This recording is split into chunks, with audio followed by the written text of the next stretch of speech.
So up till now, we've done capacitors and resistors in circuits by themselves. Our next step is putting them in circuits together, and we're going to see that's actually where not our resistors, our capacitors start doing some interesting things for us. Before we do that, I just kind of want to remind us what happens when I put just the capacitor. Let's just kind of focus on it.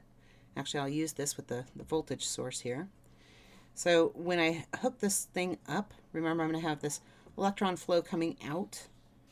And then you can see I'm going to start getting this negative charge build up on one side.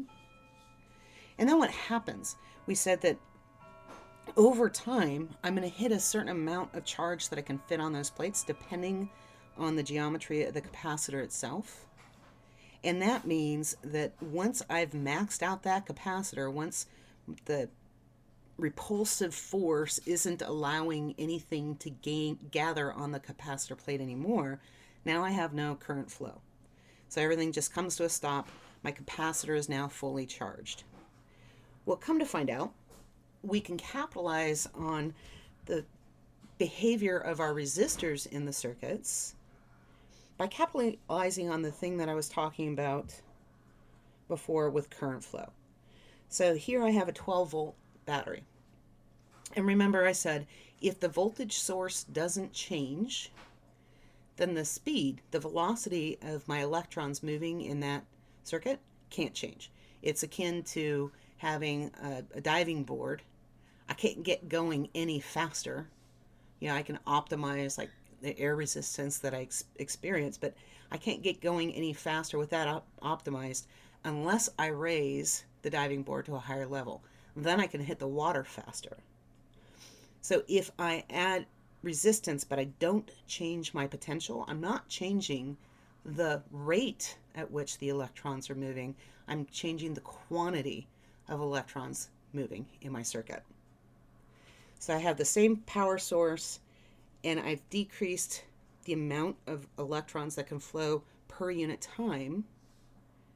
Well, what that means then, as far as my capacitor goes, is that the length of time it takes for enough Q to get around, enough electrons to get around and fill the plate, increases because it's not getting as much in.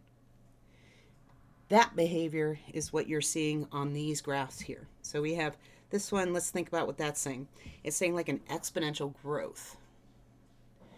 So it says when I first turn something on, we can talk about this in terms of charge first. My capacitor has no Q. It's just sitting there dormant, it hasn't done anything. So it has no charge. After some certain amount of time, I get to this point, and this time I've marked as at this thing called tau, and we're at this 63%. Then at 2 tau, what am I at? I'm at this 86.5%. Then at 3 tau, oh my goodness, we're at 95%. So where's that tau coming from? Well, it's a product of the resistance and the capacitance in the system. So we can slow down the amount of time it takes to charge a capacitor by increasing the resistance, and we can also speed it up by decreasing the resistance. And what we find is that controlling that to allow for that steady state flow, because a capacitor is not, the RC circuit is not steady state. And it's not steady state because what's going to happen when I get to here, what's happening to my current? It's approaching zero. I'm approaching the max amount of charge I can put on my plates at that point in time. So the wording that you're going to see on questions related to RC circuits is after a really long time or a long time. There is just one way that we can say it's gone on for a while, so assume that my capacitor is fully charged. That's what a long time means. What we're going to see is when our capacitors are in terms of microfarads, so 10 to the negative 6 times some amount of resistance, that time can be actually rather short. So long compared to our RC. So the product of my resistance times my capacitance. So when I first turn it on, what am I going to have? I'm going to have a max amount of current coming out. As remember, my capacitor hasn't started seeing any charge. So there's been no decrease in the amount of current that it's seeing yet. And that also means that I'm going to have the max amount of voltage drop across my resistor, because originally one way to think about it is the circuit needs that split second to react to even notice that it's losing something to the capacitor, that it's starting to see resistance to flow. And the voltage drop across my capacitor would be 0. After a really long time, remember I talked about with our water, like I have a waterfall and it's filling a bucket. So I have flow, flow, flow, but when they are equal, there's no potential difference anymore. So I have no flow. My current comes to a stop. My velocity, my voltage on the capacitor is going to equal the voltage of the source. That could be the battery, that could be plugged into something, any sort of voltage source. And if I have no current, then I have no drop in potential across my resistor. So now let's just kind of build through how we can define our mathematics in terms of what's going on in our circuit. So I am charging the capacitor here. So what does that mean? At time zero, this is going to equal what? E to the 0, which is 1. So 1 minus 1 is 0. So I can write this in terms of Q, that it's going to be the maximum amount of Q, maximum amount of charge my capacitor can have. And we're going to talk about that explicitly in terms of like our equivalent capacitance, depending on what we have. And then 1 minus e to the negative t over tau. So I'm charging. As soon as I turn that circuit on, I have the max amount of current, and the V equals IR still holds. So my current across the resistor is going to be what? It's going to be the maximum amount. We're going to have, I want to rewrite this in my head, my V source divided by my equivalent resistance,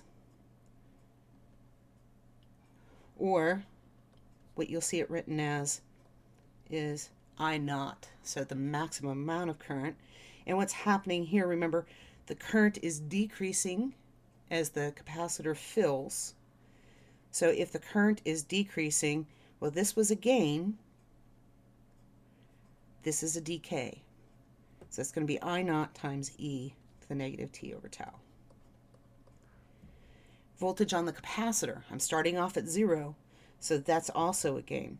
So it's going to be the voltage of the source times 1 minus e to the negative t over tau. And the voltage on the resistor, it's decreasing just like my current is decreasing. For the same reason, once my current goes to 0, I have no voltage drop across my resistor. So it's going to be V source times e to the negative t over tau. And then V source, remember, we're going to do our same rules. So don't just go throwing your battery source in there, because we're going to have the same rules as far as figuring out what our voltage drop is across each resistor. So it's going to be whatever the voltage is that it would have. So if I had no capacitor in my circuit, and say they're in series, so remember, in series, current is the same, the voltage drop is different. So actually, let's change this labeling and not call it source. Let's just call it V. So whatever the maximum voltage drop could be without a capacitor in there, that's what we get on that particular resistor. So now let's think about it in terms of discharging the capacitor. So now it's completely charged and I want to make use of it. And this is where we use it for like a stability mechanism to keep like a light charged or on bright, even if there's interruptions in power supply. That's when we can use our capacitors and resistors. So right after I discharge, or I remove my power source, and I'm going to let it discharge now. So I'm going to let the capacitor do what I want. So what's going to happen here? I'm again going to have this exponential behavior.